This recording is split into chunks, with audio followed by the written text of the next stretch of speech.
জনপ্রিয় অভিনেতা ও পরিচালক পরমব্রত চট্টোপাধ্যায় বাবা হতে যাচ্ছেন। সামাজিক যোগাযোগ মাধ্যম ফেসবুকে অভিনেতা নিজেই ভক্তদের সঙ্গে এই আনন্দের খবর ভাগ করে নিয়েছেন।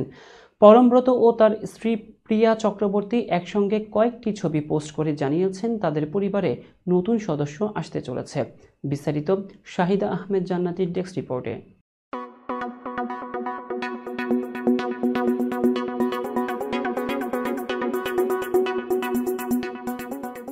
জনপ্রিয় অভিনেতা ও পরিচালক পরমব্রত চট্টোপাধ্যায় বাবা হতে যাচ্ছেন। এই সুখবর নিজেই সোশ্যাল মিডিয়ায় ভক্তদের সঙ্গে শেয়ার করেছেন তিনি। ফেসবুকে একটি পোস্টে পরমব্রত এবং তার স্ত্রী প্রিয়া চক্রবর্তী একসঙ্গে কয়েকটি ছবি শেয়ার করে জানিয়েছেন তাদের পরিবারে নতুন সদস্য আসতে চলেছে। ভালোবাসা দিবসের পরের দিন সকালে নিজের পরিবারে আসতে চলা নতুন অতিথির কথা জানিয়ে আনন্দের সংবাদ দেন এই দম্পতি। পরমব্রত সোশ্যাল মিডিয়ায় 4টি ছবি পোস্ট করেছেন। প্রথম ছবিতে তাদের দুইজন, দ্বিতীয় ছবিতে রয়েছে বড় সন্তান নীনা, তৃতীয় ছবিতে বাঘা এবং চতুর্থ ছবিতে দিয়ে তিনি জানান তাদের ভালোবাসা বাড়ছে। প্রিয়া চক্রবর্তী লিখেছেন, এটা আমাদের বড় সন্তান নীনা, এরপর গত বছর এসেছে বাঘা, আর এবার আমাদের ভালোবাসা ধীরে ধীরে বড় হচ্ছে। আমাদের ছোট সন্তান শীঘ্রই আসবে। প্রিয়া জানান তিনি বর্তমানে 5 মাসের অন্তঃসত্ত্বা। চিকিৎসকের মতে সবকিছু ঠিক থাকলে আগামী জুন মাসে তাদের সন্তান পৃথিবীর আলো দেখবে। প্রিয়া বলেন, প্রতিদিনের মতো ব্যস্ত সময় কাটাচ্ছিলাম, তারপর চিকিৎসকের পরামর্শ নিতে যাই। সবকিছু ঠিকঠাক থাকায় মনে হলো এবার সুখবরটি সবার সঙ্গে ভাগ করে নেওয়ার সময় এসেছে।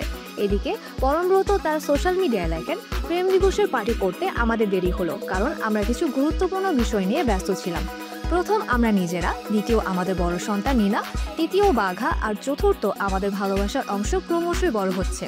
এই খবরে অভিনন্দন জানিয়েছেন পরমব্রত এবং প্রিয়ার সহকর্মী, বন্ধুবান্ধব ও ভক্তরা। তাদের শুভেচ্ছায় ভরে গেছে সোশ্যাল মিডিয়া। 2023 সালের নভেম্বরে ঘনিষ্ঠ আত্মীয় স্বজন ও বন্ধুদের উপস্থিতিতে আইনি বিয়ে সারেন পরমব্রত এবং প্রিয়া। বিয়ের আগে তারা নিজেদের ভালো বন্ধু হিসেবে পরিচয় দিতেন, আর বিয়ের পরও তাদের বন্ধুত্ব অটুট রয়েছে। এদিকে প্রিয়া চক্রবর্তী ছিলেন গায়ক অনুপমের সাবেক স্ত্রী, যার কারণে তাদের বিয়ে নিয়ে বেশ কিছু আলোচনা হয়েছিল। তবে এখন তাদের জীবনে নতুন অতিথি আসতে চলেছে, যা সকলের জন্য আনন্দের খবর। এছাড়া পরমব্রত চট্টোপাধ্যায় পরিচালিত সিনেমা এই রাত তোমার আমার কিছুদিন আগেই মুক্তি পেয়েছে এবং প্রিয়া সেখানে উপস্থিত ছিলেন। তবে প্রিমিয়ার অনুষ্ঠানে তার অন্তঃসত্ত্বা অবস্থার বিষয়টি বোঝা যায়নি। পরমব্রত ও প্রিয়ার সুখী পরিবারে এবার নতুন সদস্য যোগ হতে চলেছে, যা তাদের জীবনকে আরও সম্পূর্ণ করে তুলবে।